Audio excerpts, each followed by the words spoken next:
हमारे Ashoka film studio music channel को subscribe करना बिल्कुल ना भूलें।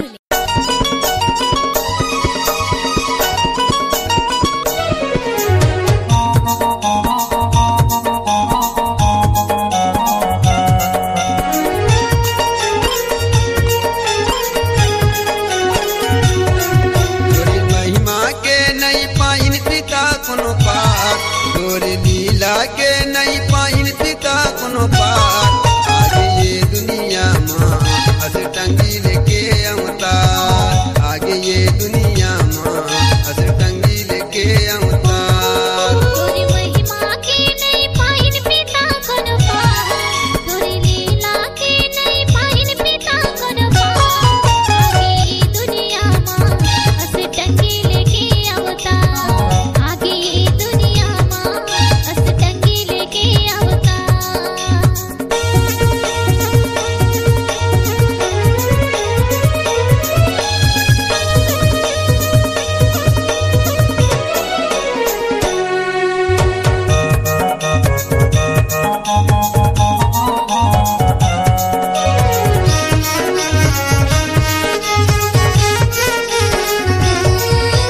तीन लोक में तो ही दिव्य शून्य देश बसायो हो, शून्य देश बसायो।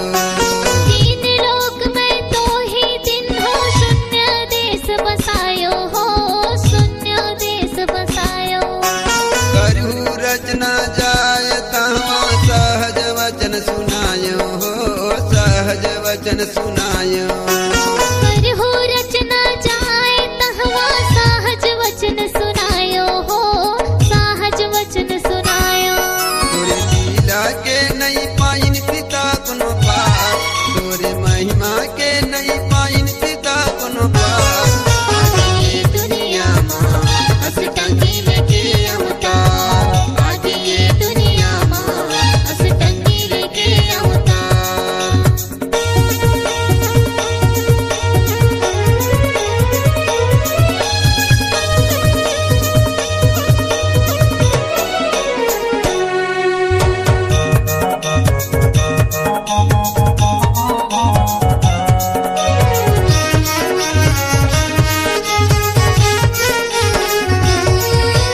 कहत धर्म सुना सहचारा, कैसे रचो जगत विस्तारा, कैसे रचो जगत विस्तारा। कहत धर्म सुनाओ सहज प्यारा, कैसे रचो जगत विस्तारा, कैसे रचो जगत विस्तारा।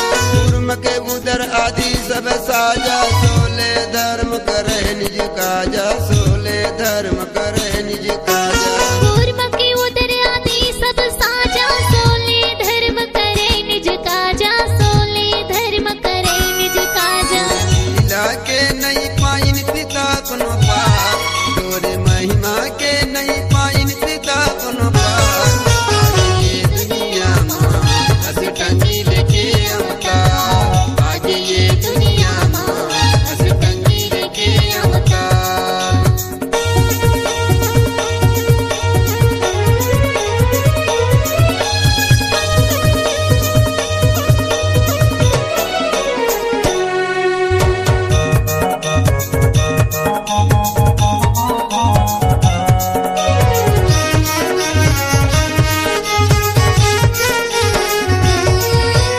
यही विधि रचना खंड बनाई है, भ्राता सो आज्ञा पाई है, भ्राता सो आज्ञा पाई। यह विधि रची नौखंड बनाई है, भ्राता सो आज्ञा पाई है, भ्राता सो आज्ञा पाई। विनती करी कुरु सजाई, मांग लिया सो माथ नवाई, मांग लिया सो माथ नवाई। विनती करी कुरुम सो जाए, मांग लिहा सो माथ नवाई, मांग लिहा सो माथ नवाई। तोरे लीला के नहीं पाइन पिता कोनो पार, तोरे महिमा के नहीं पाइन पिता कोनो पार, आगे ये दुनिया माँ अस टंगी लेके अवतार, आगे ये दुनिया